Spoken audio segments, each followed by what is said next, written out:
और इस दरमियान क्या खुला क्या बंद रहेगा, क्योंकि आज 9 जुलाई को देश भर में 25 करोड़ से भी ज्यादा कर्मचारियों और किसानों ने हड़ताल का ऐलान किया है। कर्मचारियों की मांग है ओपीएस यानी पुरानी पेंशन योजना को वापस लागू किया जाए, एनपीएस यूपीएस को बंद किया जाए और इस हड़ताल का देश के रक्षा कर्मचारी महासंघ ने भी समर्थन दिया है। ऐसे में आज देश भर के अलग अलग क्षेत्रों के कर्मचारी हड़ताल पर रहेंगे तो लगभग भारत बंद ही रहेगा, क्योंकि 10 से भी ज्यादा ट्रेड यूनियन के संगठनों ने सरकार की नीतियों का विरोध करने के लिए आज राष्ट्रव्यापी हड़ताल बुलाई है। ट्रेड यूनियंस ने दावा किया है कि 25 करोड़ कर्मचारी आज हड़ताल पर रहेंगे। बैंक, डाकघर, बीमा कंपनियों समेत सभी काम बंद रहेंगे। परिवहन सेवाएं भी ठप हो सकती हैं, क्योंकि परिवहन क्षेत्र के कर्मचारियों ने भी इस हड़ताल का समर्थन दिया है। बैंक, बीमा, डाकघर, कोयला खनन, हाईवे निर्माण और भी कई राज्यों में सरकारी परिवहन जैसी अहम सेवाएं आज 9 जुलाई को प्रभावित हो सकती हैं, क्योंकि इस हड़ताल में 10 से भी ज्यादा केंद्रीय ट्रेड यूनियन और सहयोगी संगठनों ने दावा किया कि इन सभी क्षेत्रों से जुड़े 25 करोड़ से ज्यादा कर्मचारी हड़ताल पर रहेंगे। भारत बंद में शामिल कौन कौन से संगठन है, ये पूरी लिस्ट भी आप देख सकते हैं। ट्रेड यूनियन कांग्रेस, हिंदू मजदूर सभा,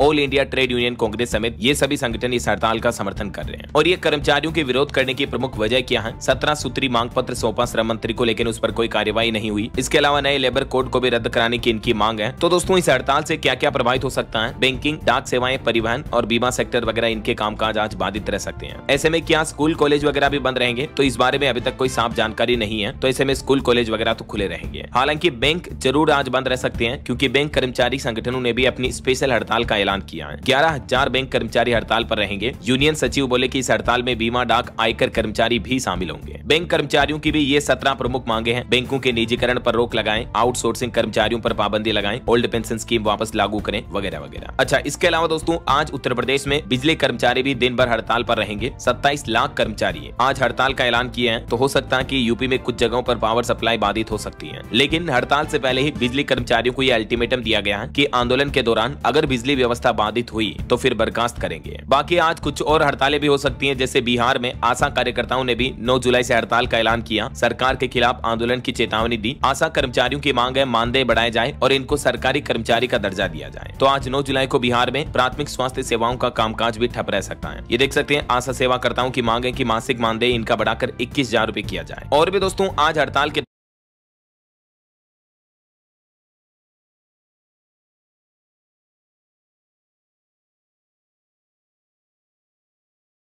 पर दबाव बनाने के लिए अमेरिकी राष्ट्रपति डोनाल्ड ट्रंप ने दुनिया के 14 देशों को चिट्ठी भेजी और भारत के साथ डील की घोषणा भी आज संभव हो सकती है। एक तो ट्रंप ने 14 देशों पर फिर से टैरिफ लगा दिया। हालांकि अच्छी बात यह है कि इस टैरिफ बढ़ोतरी में इस बार अमेरिका ने भारत को शामिल नहीं किया। जापान और साउथ कोरिया जैसे देशों पर भी 25% टैरिफ लगाने का ऐलान किया है। म्यांमार पर 40% टैरिफ लगाया जाएगा और ये सभी बढ़े हुए टैरिफ अगले महीने 1 अगस्त से लागू होंगे। ये वो सभी 14 देशों की लिस्ट आप देख सकते हैं जिन पर यूएस यानी अमेरिका ने टैरिफ बढ़ा दिया है। और अमेरिकी राष्ट्रपति डोनाल्ड ट्रंप ने ब्रिक्स देशों पर भी अतिरिक्त 10% टैरिफ का ऐलान किया। बोले कि अब कोई एक्सटेंशन नहीं दिया जाएगा, यानी अब आगे टैरिफ एक्सटेंड करने की समय सीमा को नहीं बढ़ाया जाएगा। और वहीं भारतीय निर्यातकों ने भी टैरिफ वृद्धि की समय सीमा 1 अगस्त तक बढ़ाने के अमेरिका के फैसले का स्वागत किया। और भारत अमेरिका डील पर भी खबर आ रही कि अमेरिका से जल्द ही व्यापारिक समझौते को लेकर अंतिम रूप दे सकता है भारत। जीटीआरआई ने सुझाव दिया कि सावधानी से आगे बढ़े। जीटीआरआई यानी ग्लोबल ट्रेड रिसर्च इनिशिएटिव की तरफ से दोनों देशों के बीच समझौते को लेकर यह बयान दिया गया। तो क्योंकि मीडिया रिपोर्ट्स के मुताबिक आज इसकी डेडलाइन है, 9 जुलाई को इसकी अंतिम तारीख खत्म हो रही, तो आज भारत अमेरिका के बीच मिनी ट्रेड डील का ऐलान तो हो ही सकता है। बाकी देखते हैं, आज शाम तक पता चल जाएगा। फिलहाल देखिए अगली खबर, अमेरिका के बांग्लादेश पर भी 35% टैरिफ का भारत को फायदा होगा। कपड़ा कंपनियों को अमेरिका में हिस्सेदारी बढ़ाने का मौका मिलेगा और इससे कई क्लॉथ इंडस्ट्री कंपनीज के स्टॉक में 8% तक की बढ़ोतरी देखी गई। और एक रिपोर्ट सामने आ रही है कि समय से पहले पहुंचे मानसून ने बदला फसलों का पैटर्न। कृषि रसायन क्षेत्र में भी सुधार के संकेत दिख रहे हैं। इस बार 10-15 दिन पहले मानसून जल्दी आ गया, तो इस बार फसल उत्पादन में बढ़ोतरी देखने को मिल सकती है। रिपोर्ट्स के मुताबिक घरेलू कृषि रसायनों में सालाना आधार पर 8% की बढ़ोतरी होने की संभावना है। चलिए अगली बड़ी खबर देखिए, राशन पानी पहुंचाने वाली कंपनियों पर एफएसएसएआई ने डंडा चलाया। गोदाम चुस्त और खाना दुरुस्त रखना होगा, वरना अंजाम भुगतना पड़ेगा। दरअसल एफएसएसएआई यानी food safety standard authority of India की तरफ से देश भर की ई कॉमर्स कंपनियों को बड़ी चेतावनी और हिदायत दी है कि वे अपने प्लेटफॉर्म पर बिकने वाले खाद्य पदार्थों की गुणवत्ता, सुरक्षा और स्वच्छता से किसी भी तरह का समझौता न करें। खाने पीने की चीजों की क्वालिटी पर ध्यान दें, वरना सख्त कार्रवाई की जाएगी। देश की 70 से भी ज्यादा ई कॉमर्स कंपनियों को फूड सेफ्टी नियमों के कड़े पालन का निर्देश दिया है। अब सभी रसीदों, इनवॉइस और केस मेमो पर FSSAI लाइसेंस नंबर दिखाना भी अनिवार्य होगा और फोस्कोस पोर्टल पर गोदामों की जानकारी देनी पड़ेगी और उनकी तस्वीरें अपलोड करना भी जरूरी होगा कि कंपनियां कितनी साफ सफाई, हाइजीन मेंटेन करती हैं खाने पीने की चीजों को लेकर। तो ये भारत के खाद्य मंत्रालय की तरफ से खाने पीने की चीजों को लेकर कंपनियों को सख्त निर्देश जारी किए गए हैं ना। अगर इन नियमों का उल्लंघन किया गया तो सख्त कार्रवाई की जाएगी। चलिए अगला अपडेट देखिए। भारत के इस राज्य में भूकंप के झटकों से दहशत का माहौल फैल गया। धरती कांपी, लोग डर के मारे घरों से बाहर निकल गए। दरअसल उत्तराखंड के उत्तरकाशी जिले में बीते दिन भूकंप के झटके लगे दोपहर के टाइम। हालांकि गनीमत रही कि जानमाल का नुकसान नहीं हुआ। और महंगाई पर खबर आ रही दोस्तों की, बीते महीने जून में 2.6% तक रह सकती है महंगाई दर। 20 जरूरी चीजों में 16 के दाम घटे। लगातार 8वें महीने महंगाई घटी है और RBI के रेपो रेट कटौती के बाद बैंक लोन भी सस्ते हो रहे हैं। चलिए खबर आ रही है, प्रधानमंत्री नरेंद्र मोदी ने पर्यावरण, स्वास्थ्य, सुरक्षा को प्राथमिकता देने के लिए ब्रिक्स की सराहना की है और ब्रिक्स शिखर सम्मेलन में भाग लेने के बाद अब PM मोदी ब्राजीलिया की यात्रा के लिए रवाना हुए हैं। जब PM मोदी ब्राजीलिया पहुंचे तो यहाँ उनका भव्य स्वागत किया गया। उन्हें गार्ड ऑफ ऑनर का सम्मान भी दिया गया और ब्राजील में भी PM मोदी को सर्वोच्च सम्मान मिला। वहाँ के राष्ट्रपति सिल्वा ने उनको सम्मानित किया। हाल ही में आपको पता होगा, प्रधानमंत्री नरेंद्र मोदी 5 देशों के विदेश दौरे पर गए हुए हैं और इस दरमियान यहाँ PM को त्रिनिदाद एंड टोबैगो में भी सबसे बड़ा सर्वोच्च नागरिक सम्मान दिया गया। घाना देश में भी उन्हें सर्वोच्च नागरिक सम्मान से नवाजा गया और अब PM मोदी को बीते दिन मंगलवार को ब्राजील के भी सर्वोच्च नागरिक सम्मान grand collar of the national order of the southern cross से सम्मानित किया गया। और इस सम्मान के बाद किसी विदेशी सरकार की ओर से प्रधानमंत्री नरेंद्र मोदी को दिया गया ये 26वां अंतर्राष्ट्रीय सम्मान है। PM मोदी ने इस सम्मान को पाने के बाद कहा कि ये मेरा नहीं बल्कि भारत के 140 करोड़ भारतीयों के लिए गर्व की बात है, ये उनका सम्मान है। वहीं PM बोले कि भारत अगले साल ब्रिक्स की अध्यक्षता संभालने के लिए तैयार है। PM मोदी ने अपना पूरा अगला एजेंडा भी बताया। चलिए अगला अपडेट देखिए। टेक न्यूज से खबर आ रही है कि अब बिना इंटरनेट के भी मैसेज भेजे जा सकेंगे। ट्विटर के को फाउंडर जैक डोर्सी ने एक नया मैसेजिंग ऐप बनाया बिटचैट के नाम से।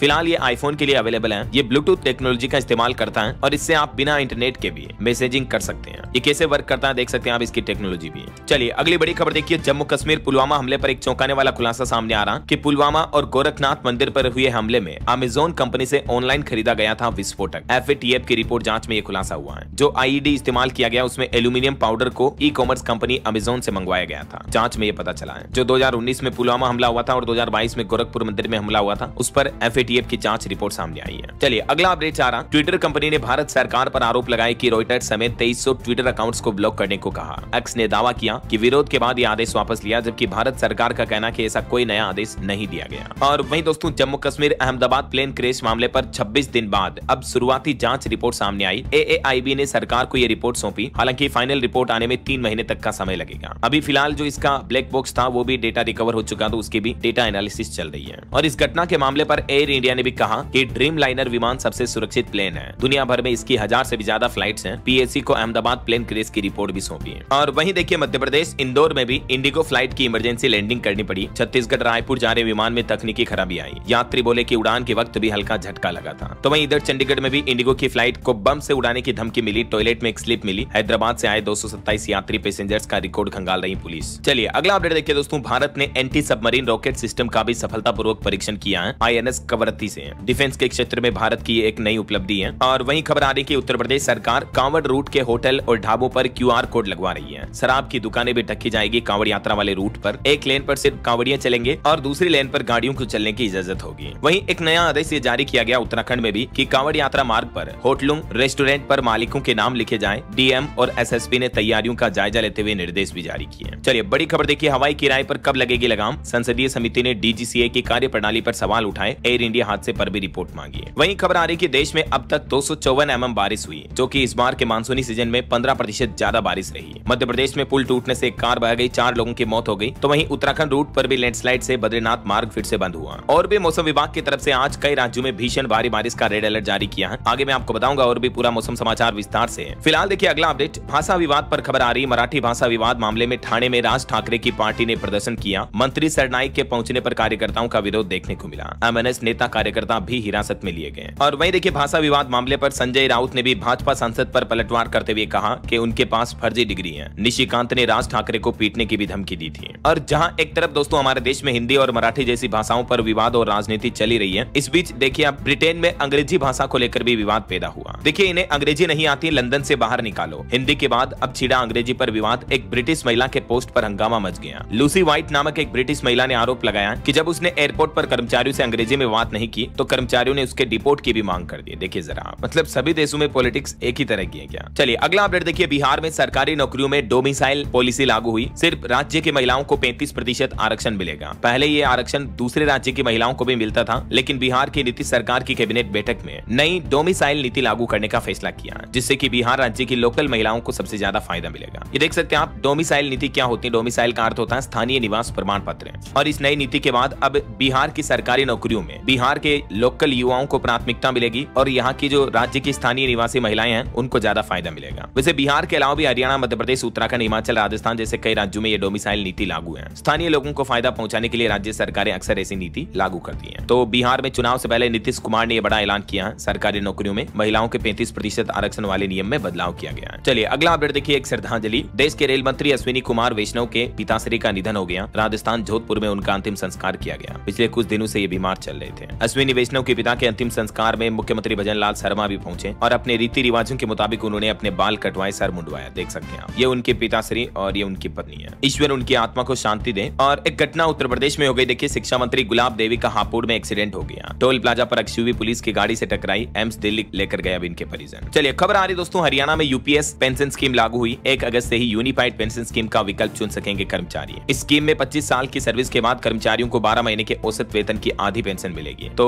इस आदेश के साथ ही हरियाणा में पुरानी पेंशन योजना के भी सारे रास्ते बंद हो चुके हैं। यूपीएस की अधिसूचना जारी हुई। आखिरकार काफी समय बाद हरियाणा सरकार ने भी एकीकृत पेंशन योजना यूपीएस पेंशन स्कीम लागू करने का फैसला ले लिया है। चलिए खबर देखिए, हिमाचल में श्रीखंड को छड़ी यात्रा रवाना हुई। एसडीएम ने हरी झंडी दिखाई। देश भर के साधु संत पहुंचे। 10 जुलाई से भोलेनाथ के दर्शन कर सकेंगे श्रद्धालु। वही खबर है, हिमाचल के मुख्यमंत्री और जेपी नड्डा आज आपदा प्रभावित क्षेत्र मंडी जाएंगे। मानसून ट्रप शिफ्ट होने से हालांकि हिमाचल में अब थोड़ा खतरा टला है। अगले 5 दिन धूप खिलेगी। चलिए अगली बड़ी चौंकाने वाली खबर देखिए, पंजाब बन रहा गैंगलैंड। 10 दिन में 3 मर्डर हुए। फिरौती मांगने के लिए 4 गैंग एक्टिव हुए। सरेआम टारगेट किलिंग कर रहे हैं। वही देखिए, पंजाब के जालंधर में सतलुज किनारे फ्लड प्रोटेक्शन एक्सरसाइज की गई। सेना और एनडीआरएफ समेत कई एजेंसियों ने इसमें भाग लिया। प्रशासन ने आपसी तालमेल की तैयारियों को भी परखा। और पंजाब के मुख्यमंत्री भगवंत मान ने एक और बड़ी घोषणा की है। कहा कि पंजाब के भी सभी लोगों को अब 10 लाख रुपए तक का मुफ्त इलाज मिलेगा। मुख्यमंत्री सेहत बीमा योजना लॉन्च कर दी है पंजाब सरकार ने। हेल्थ कार्ड बनवाने और अस्पतालों की लिस्ट समेत पंजाब सरकार ने डिटेल भी जारी की है। ये कुछ जरूरी सवाल जवाब आप देख सकते हैं कि ये योजना कब से शुरू होगी, कब से हेल्थ कार्ड बनने शुरू होंगे। 2 अक्टूबर से ही।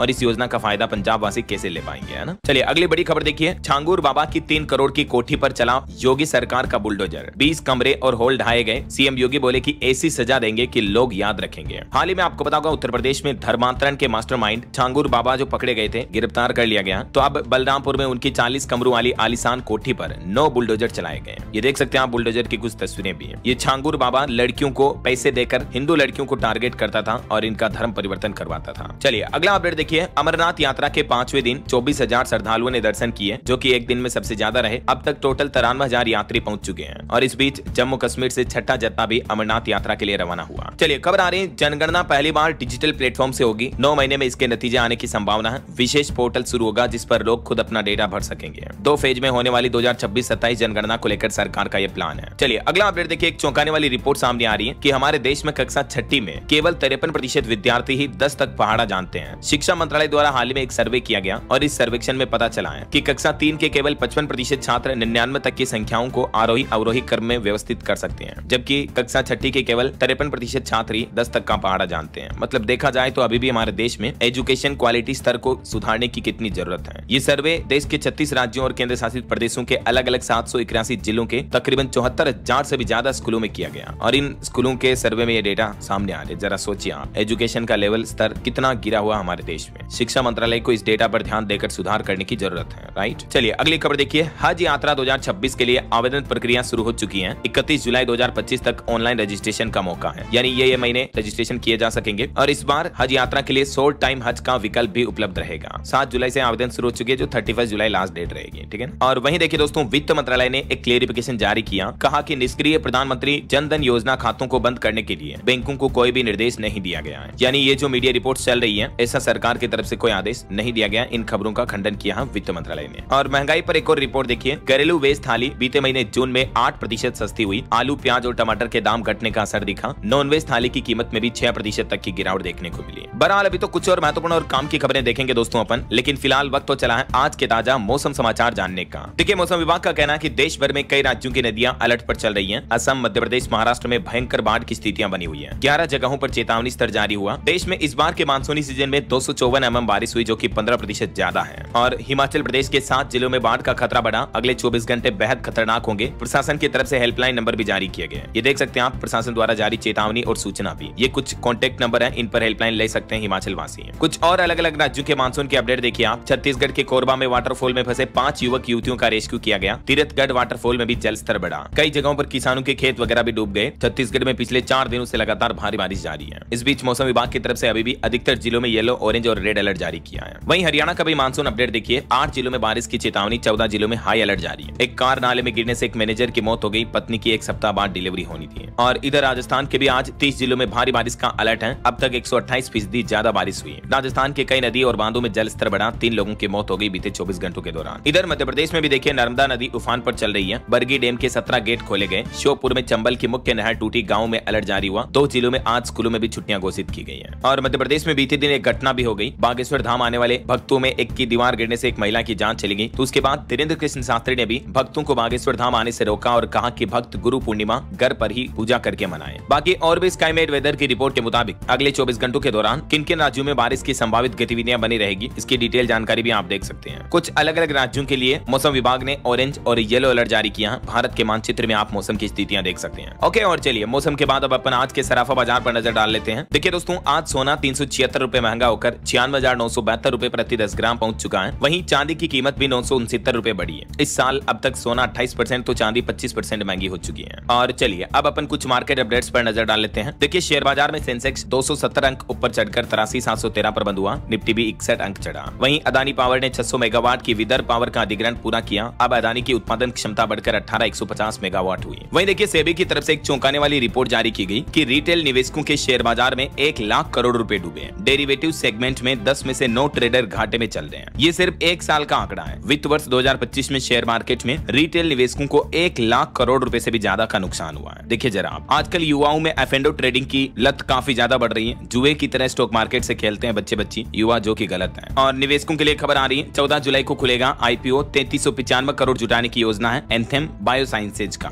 वहीं खबर है, मल्टी कमोडिटी एक्सचेंज भी 10 जुलाई से शुरू करेगा इलेक्ट्रिसिटी फ्यूचर्स ट्रेडिंग MCX पर। और एक रिपोर्ट देखिए, RCB सबसे वैल्यूएबल IPL टीम बनी। 5-5 ट्रॉफी जीतने वाली MI और CSK को पीछे छोड़ा। चलिए आगे बढ़ते हैं अपन खबरों में। देखिए आप, DRDO और रक्षा मंत्रालय की नई पहल, 2.5 मिनट में 10 गोले दागने की ताकत वाली तोप इंडियन आर्मी को मिलने जा रही है। इसकी मारक क्षमता कितनी है देख सकते हैं आप। तो इससे भारतीय सेना की ताकत बढ़ेगी। ये देसी तोप AT-AGS 48 किलोमीटर तक मार करने की क्षमता रखती है। 307 तोपों का ऑर्डर भी दिया और इंडियन आर्मी के लिए। और डिफेंस के क्षेत्र में भारत की एक और उपलब्धि देखिए आप, हथियारों के मामले में आत्मनिर्भर बना हमारा देश। बीते 10 सालों में 34% तक घटा रक्षा आयात। इंपोर्ट घटा है, जबकि निर्यात यानी एक्सपोर्ट 700% तक बढ़ा है। सिप्री की तरफ से लेटेस्ट रिपोर्ट जारी की गई। मेक इन इंडिया पहल के तहत अब रक्षा क्षेत्र में भारत आत्मनिर्भर बनकर उभरता वैश्विक खिलाड़ी बन गया है। चलिए अगला अपडेट आ रहा, उत्तर प्रदेश में आज 37 करोड़ पौधे लगाकर मेगा रिकॉर्ड बनाया जाएगा। मुख्यमंत्री योगी आदित्यनाथ अयोध्या से इस अभियान की शुरुआत करेंगे। 9 जुलाई को पूरे यूपी में 37 करोड़ पौधारोपण का लक्ष्य रखा है। एक साथ एक पेड़ मां के नाम अभियान थीम के तहत ये वृक्षारोपण किया जाएगा। वहीं खबर आ रही कि देश में हर चुनाव से पहले मतदाता सूची में संशोधन की मांग की गई। सुप्रीम कोर्ट में इस संबंध में एक याचिका लगाई गई। चलिए बड़ी खबर देखिए, दवाइयों को फेंकने से पहले सावधान हो जाएं। इन 17 दवाओं को डस्टबिन में नहीं डाल सकेंगे अब आप, बल्कि टॉयलेट में फ्लश करें। ड्रग रेगुलेटर की तरफ से नई गाइडलाइन जारी की गई। जो एक्सपायरी और बिना उपयोगी दवाइयां होती हैं, ऐसी 17 दवाइयों की लिस्ट जारी की है CDSCO ने, जिनके लिए कहा कि सीधे टॉयलेट में फ्लश किया जाना चाहिए इन दवाओं को, क्योंकि इन दवाओं में ट्रेमाडोल और फेंटानाइल जैसी घातक केमिकल वाली दवाइयां होती हैं, जो कि गलत हाथों में जाने के बाद जानलेवा साबित हो सकती हैं। तो ड्रग रेगुलेटर ने सभी राज्यों से भी ड्रग टेक बैक केंद्र खोलने की अपील की है, ताकि दवाओं का निर्धारण सुरक्षित किया जा सके। चलिए खबर आ रही, यूपी महाकुंभ 2025 में ड्यूटी करने वाले रोडवेज के चालकों और परिचालकों को मुख्यमंत्री योगी आदित्यनाथ ने बड़ी सौगात दी और उनकी तनख्वाह के अलावा उन्हें अतिरिक्त बोनस दिया गया। 24 करोड़ 71 लाख रुपए की धनराशि उनके खातों में भेजी गई। और वहीं देखिए दोस्तों, उत्तर प्रदेश के कई जिलों में ऑनलाइन हाजिरी वाले नियम का भी विरोध होने लगा। हाथरस में भी प्रधानाचार्यों ने शिक्षा निदेशक के नाम पर एक ज्ञापन सौंपा DIOS को। यूपी बोर्ड ने कक्षा 9वीं से 12वीं तक के स्टूडेंट्स की जो ऑनलाइन हाजिरी लगाने की बात कही गई है और ये जो नियम लागू किया है तो अब प्रदेश भर के अलग अलग जिलों में इसका विरोध देखा जा रहा है।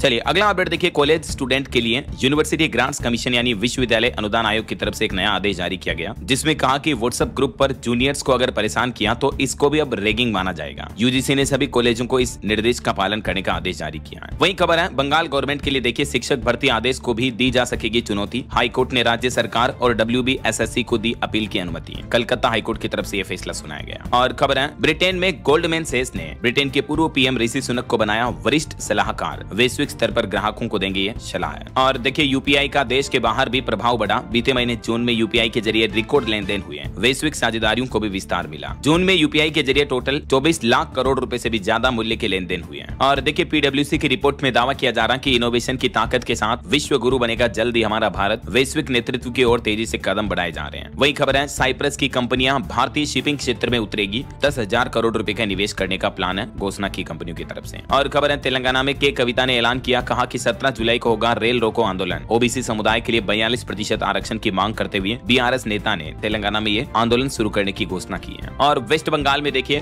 भाजयुमो को 21 जुलाई को होने वाली रैली को बंगाल पुलिस ने नहीं दी मंजूरी। पश्चिम बंगाल पुलिस ने इनकार कर दिया। और किसान भाई लोगों के लिए अच्छी खबर आ रही है, किसानों को अब बिना फसल नुकसान प्रमाण के मिलेगा मुआवजा। भारत में पहला वेदर डेरिवेटिव सिस्टम विकसित किया जाएगा। भारतीय मौसम विज्ञान विभाग और सरकार ने मिलकर ये नया प्लान बनाया है। इसका मकसद है किसानों को बारिश, सूखा, लू और अन्य मौसमी आपदाओं से फसल हानि के लिए मुआवजा देना है, और वो भी बिना किसी प्रत्यक्ष नुकसान के प्रमाण के। यानी किसानों को अब अपनी फसलों के नुकसान का सबूत नहीं देना पड़ेगा, डायरेक्टली सैटेलाइट के जरिए पता चल जाएगा। और एक खगोलीय घटना देखिए आप, पृथ्वी के पास से गुजरा विशाल एस्टेरॉइड 48,800 किलोमीटर प्रति घंटा की इसकी रफ्तार थी। 3 साल बाद फिर से ये धरती के नजदीक से गुजरेगा। वहीं खबर है टीबी से मौत रोकने के मामले में तमिलनाडु राज्य बना मॉडल स्टेट। यहाँ गंभीर मरीजों की पहचान करके इनको अस्पताल में भर्ती कराया गया। और अब टीबी मुक्त भारत अभियान के लिए केंद्र सरकार भी अलग अलग राज्यों में तमिलनाडु मॉडल अपनाने का प्लान कर रही है। और एक बड़ी चिंताजनक रिपोर्ट सामने आ रही है कि साल 2008 से 2017 के बीच जन्मे 1.5 करोड़ लोगों को पेट में कैंसर की आशंका है। चाइना में इसके सबसे ज्यादा मामले सामने आ रहे हैं। ये वैश्विक अध्ययन में खुलासा हुआ है कि इन 9 सालों के बीच जन्मे जो बच्चियां लोग हैं उनको भविष्य में पेट के कैंसर का खतरा सबसे ज्यादा है। इस रिपोर्ट में चाइना पहले नंबर पर है जबकि भारत दूसरे स्थान पर है। अब इसके पीछे वजह क्या है तो इस रिपोर्ट की थोड़ी डिटेल जानकारी आप देख सकते हैं स्क्रीन पर। चलिए अगला अपडेट देखिए, इस राज्य में प्रदूषण पर जीरो टॉलरेंस नीति लागू की सरकार ने। पर्यावरण नियमों की अनदेखी करने पर रेलवे समेत 86 संस्थानों के आवेदन भी रद्द किए हैं। उत्तराखंड प्रदूषण नियंत्रण बोर्ड की तरफ से यह बड़ी कार्रवाई की गई है। और खबर है उत्तर प्रदेश में स्कूलों के विलय मामले पर प्रदेश के BSA कार्यालयों में शिक्षकों ने भी प्रदर्शन किया और ये फैसला निरस्त करने की मांग की। वहीं उत्तराखंड में कांवड़ यात्रा को लेकर भी मुख्यमंत्री पुष्कर सिंह धामी ने निर्देश दिए। कहा कि आतंकी खतरे से निपटने के लिए ATS और विशेष सुरक्षा बल तैनात करें। वहीं देखिए हरियाणा सरकार ने एक नया आदेश जारी किया। IVF तकनीक के जरिए दूसरा बच्चा चाहने वालों को अब सरकार की मंजूरी लेनी होगी। गर्भपात को लेकर भी सख्त कदम उठाए जाएंगे। हरियाणा में लिंगानुपात सुधार करने के लिए गवर्नमेंट की तरफ से नया नियम लागू किया गया है। और खबर देखिए E-वोल्ट में रख सकेंगे मकान रजिस्ट्री से लेकर फायर NOC तक के दस्तावेज। दरअसल राजस्थान सरकार की तरफ से डिजिलॉकर E-वोल्ट से अब नई सुविधाओं को जोड़ने का काम शुरू कर दिया गया है। एक पासवर्ड के जरिए आप इन सभी दस्तावेज को E-वोल्ट से निकाल पाएंगे। चलिए खबर आ रही 11 जुलाई को होगी झारखंड कैबिनेट की बैठक। कई महत्वपूर्ण प्रस्तावों पर मुहर लग सकती है। मुख्यमंत्री हेमंत सोरेन की अध्यक्षता में यह कैबिनेट बैठक होगी। और वहीं इससे पहले 10 जुलाई को भी झारखंड रांची में पूर्व क्षेत्रीय परिषद की 27वीं बैठक होगी, जिसमें गृह मंत्री अमित शाह मुख्य अतिथि होंगे। चलिए खबर देखिए दोस्तों, इनकम टैक्स डिपार्टमेंट ने एक बड़ा बदलाव किया। आधार OTP वेरिफिकेशन के बिना अब ये काम पूरा नहीं होगा। जुलाई महीने से यह नया नियम लागू हो चुका है। अब इनकम टैक्स पोर्टल पर आपको आधार कार्ड, पैन कार्ड नंबर सही से वेरीफाई करने होंगे, उसके बाद ही आपका टैक्स सबमिट हो पाएगा। और खबर आ रही है अब सरकारी कर्मचारी को बिना अनुमति के गिरफ्तार नहीं कर सकेगी पुलिस। हिमाचल प्रदेश सरकार की तरफ से नया कानून बनाया गया। अब किसी भी गवर्नमेंट एम्प्लॉय को गिरफ्तार करने के लिए अनुमति लेना अनिवार्य होगा। वहीं खबर है दोस्तों, भारतीय नर्स निमिषा प्रिया को यमन में 16 जुलाई को दी जाएगी फांसी। विदेश मंत्रालय घटना पर नजर रखे हुए हैं। निमिषा को 2018 में हत्या का दोषी ठहराया गया था। चलिए एक अनोखी पहल देखिए दोस्तों, AI से अब मच्छरों की गिनती होगी, लोकेशन ट्रैकिंग की जाएगी और ताबड़तोड़ फॉगिंग भी होगी। आंध्र प्रदेश सरकार की तरफ से मच्छरों पर काबू पाने के लिए स्मॉस नाम से एक नया प्लान अभियान लॉन्च किया है। स्मार्ट सिस्टम स्मॉस के जरिए आर्टिफिशियल इंटेलिजेंस का इस्तेमाल करके ड्रोन और सेंसर के माध्यम से मच्छरों की निगरानी रखी जाएगी और फॉगिंग की जाएगी। जिन इलाकों में मच्छर सबसे ज्यादा है वहां मच्छरों पर धुआं छोड़ा जाएगा।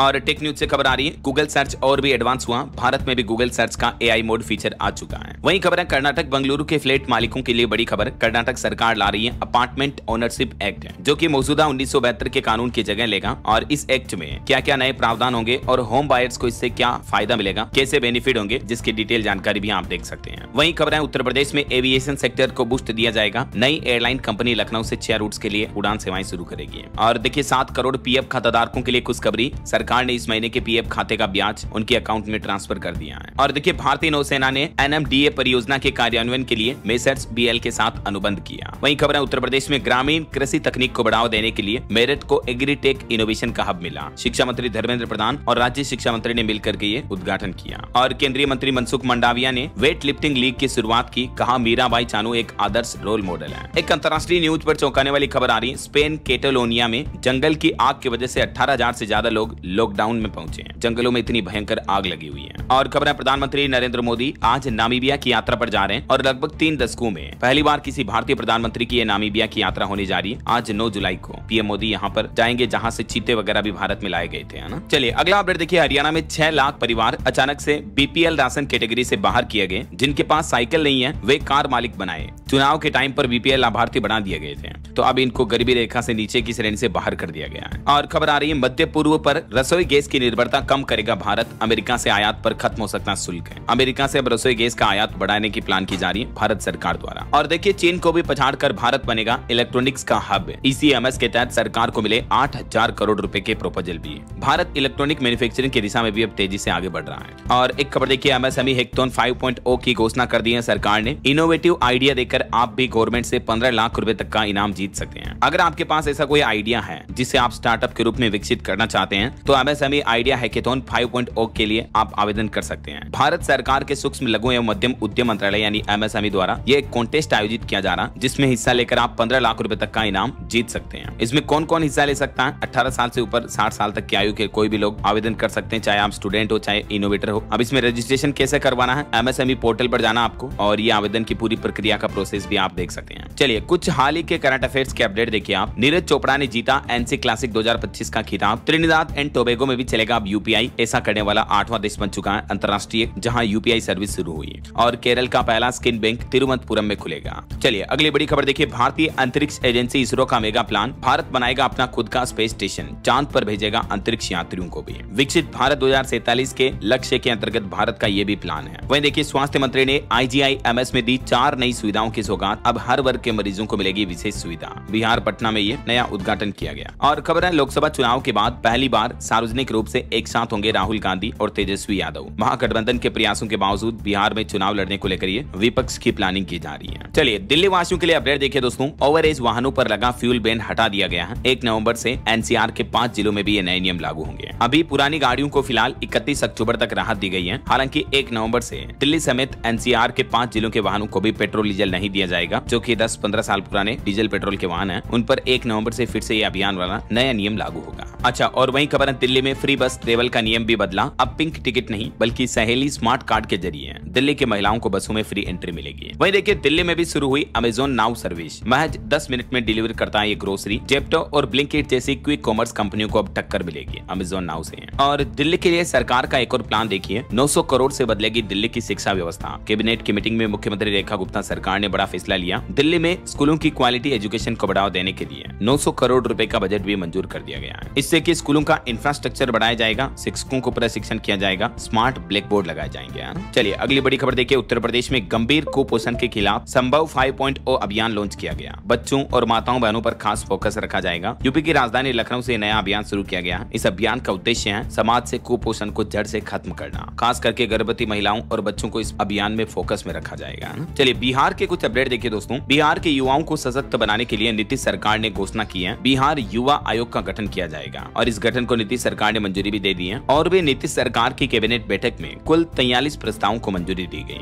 और ये जो बिहार युवा आयोग का गठन किया जाएगा, इसमें बिहार सरकार का क्या प्लान है देख सकते हैं आप। युवाओं को समाज कल्याण, शिक्षा और रोजगार से जोड़ा जाएगा। वही खबर है, बिहार में महिला पुलिस के सजने संवरने पर अब रोक लगी। बड़े झुमके, नथिया या मेकअप पहनकर नहीं कर सकेंगी ड्यूटी। बिहार पुलिस की महिला कर्मचारियों के लिए ये नए दिशा निर्देश जारी हुए हैं। और खबर है, बिहार को मिलेगी 2 नई रेलवे लाइन भी। टोटल लंबाई 161 किलोमीटर होगी। 14 नए रेलवे स्टेशन भी बनाए जाएंगे और 3 होल्ट भी बनेंगे। दरअसल देश के केंद्रीय रेलवे मंत्री अश्विनी वैष्णव की तरफ से बिहार को 5 नई ट्रेनों की सौगात दी गई, जिससे राज्य के अलग अलग जिलों में कनेक्टिविटी बढ़ेगी। 4 अमृत भारत एक्सप्रेस ट्रेनें शुरू की गई और एक सामान्य ट्रेन शुरू की गई। बिहार, पटना और दिल्ली के बीच भी अब नई रेलवे लाइन शुरू होने जा रही है, देख सकते हैं आप जानकारी। और वही खबर है, बिहार में 7 करोड़ 89 लाख मतदाताओं की सूची का पुनरीक्षण शुरू हुआ। घर घर जाकर 97% फॉर्म भी वितरित किए जा रहे हैं। वही खबर है, नीतीश सरकार ने मौज कर दी। बिहार में 1 करोड़ 11 लाख लोगों के खातों में सीधे 1227 करोड़ रुपए भेजे जाएंगे। 11 जुलाई को मुख्यमंत्री नीतीश कुमार सामाजिक सुरक्षा पेंशन के लाभार्थियों के खातों में डीबीटी के जरिए ये धनराशि ट्रांसफर करेंगे। ये पहली बार है जब एक साथ इतनी राशि पेंशन खाताधारकों के खातों में ट्रांसफर की जा रही है। और बिहार में शिक्षा विभाग ने भी एक नई पहल शुरू की है। टोल फ्री नंबर पर अब शिक्षकों और विद्यार्थियों की समस्याओं का तुरंत समाधान होगा। शिक्षा विभाग द्वारा जारी ये टोल फ्री नंबर भी आप देख सकते हैं। चलिए अगली बड़ी खबर देखिए दोस्तों, देश भर में डिजिटल अरेस्ट करने वाली फ्रॉड गैंग को गिरफ्तार किया गया। ये गैंग फर्जी सीबीआई और इस तरह के अलग अलग अफसर बनकर लोगों को डर दिखाते अदालतों वगैरह का और फिर लोगों से ठगी करते हैं। इस गैंग को बंगलुरु से ऑपरेट किया जा रहा था और इसके सरगना को भी अरेस्ट कर लिया गया है। ओके, और चलिए दोस्तों कुछ और स्टेट न्यूज अपडेट देख लेते हैं फटाफट से। देखिए राजस्थान में एम्स की तर्ज पर रिम्स बनाने के प्रोजेक्ट को बड़ा झटका लगा। हाईकोर्ट ने RUHS को सरकार को सौंपने के आदेश पर लगाई अंतरिम रोक। वहीं राजस्थान के मुख्यमंत्री भजन लाल बोले सिंधु जल समझौते का पानी राजस्थान के भी कई जिलों को मिलेगा। बीकानेर, श्रीगंगानगर, हनुमानगढ़ सौभाग्यशाली जिले हैं। और वहीं राजस्थान में अनुसूचित जाति, जनजाति और पिछड़ा वर्ग के लिए ऋण योजना भी शुरू करने जा रही है राजस्थान सरकार। इस योजना के बाबत ज्यादा जानकारी आप देख सकते हैं स्क्रीन पर। और खबर है राजस्थान में पोस्ट ऑफिस में डाक ट्रैकिंग और बैंकिंग सेवाएं भी अब तेज होगी। IT 2.0 सॉफ्टवेयर कनेक्ट कर दिया गया इन सभी ब्रांचेज में। और खबर है मध्य प्रदेश बीजेपी प्रदेश अध्यक्ष के साथ दिल्ली पहुंचे मुख्यमंत्री मोहन यादव। गृह मंत्री अमित शाह, रक्षा मंत्री राजनाथ समेत कई केंद्रीय मंत्रियों से मुलाकात की है। और MP खरगोन में शिक्षकों ने ई-अटेंडेंस का विरोध किया। 500 शिक्षकों ने रैली भी निकाली। वहीं देखिए छत्तीसगढ़ में युक्तिकरण के बाद भी शिक्षकों ने अगर ज्वाइनिंग नहीं की तो अब उनकी सैलरी कटेगी। छत्तीसगढ़ बिलासपुर में रोजाना 5000 आयुष्मान कार्ड बनाने का लक्ष्य तय किया। कलेक्टर ने आदेश जारी किए। वहीं खबर है छत्तीसगढ़ के धमतरी में 50% भरा गंगरेल बांध भी है। और रेलवे से खबर आ रही छत्तीसगढ़ से गुजरने वाली 18 ट्रेनें कैंसिल हुई। बिहार, गुजरात, महाराष्ट्र, हैदराबाद जाने वाले यात्री परेशान होंगे। 16 अगस्त से 24 दिन तक नहीं चलेगी ये गाड़ियां। और छत्तीसगढ़ हाईकोर्ट का भी एक बड़ा फैसला देखिए कि पुजारी मंदिर का स्वामित्व नहीं रखता है। एक मंदिर प्रबंधन समिति में ट्रस्टी बनाने के लिए दावा किया गया था। उस मामले पर छत्तीसगढ़ हाईकोर्ट ने यह बड़ा फैसला सुनाया। और हाईकोर्ट का एक और फैसला देखिए आप कि नोट बरामद होने मात्र से दोषी नहीं ठहराया जा सकता है। हाईकोर्ट ने कहा कि मर्जी से रिश्वत लेना साबित होना जरूरी होगा। एक सरकारी कर्मचारी की रिश्वत लेने के मामले पर यह फैसला सुनाया है। वहीं खबर है उत्तर प्रदेश लखनऊ में JPNIC के निर्माण में खर्च होंगे 821 करोड़ रुपए, जो वापस लेगी अब सरकार। वहीं UP Lucknow Gorakhpur rail route पर चौथी लाइन को भी मंजूरी मिली। ट्रेनों की आवाजाही बढ़ेगी। और यूपी मेरठ के चर्चित सौरभ हत्याकांड मामले में भी जिरह जारी है। साहिल के वकील ने राहुल से 3 बार पूछा 18 मार्च को मुस्कान के घर कितनी बार गए। और देखिए झारखंड रांची में होगी 26वीं पूर्वी क्षेत्रीय परिषद की बैठक। गृह मंत्री अमित शाह करेंगे इसकी अध्यक्षता। 10 जुलाई को रांची में आएंगे। वहीं झारखंड में अब नई नियमावली से होगी 4919 पदों पर सिपाही की बहाली। पुराना विज्ञापन रद्द होगा।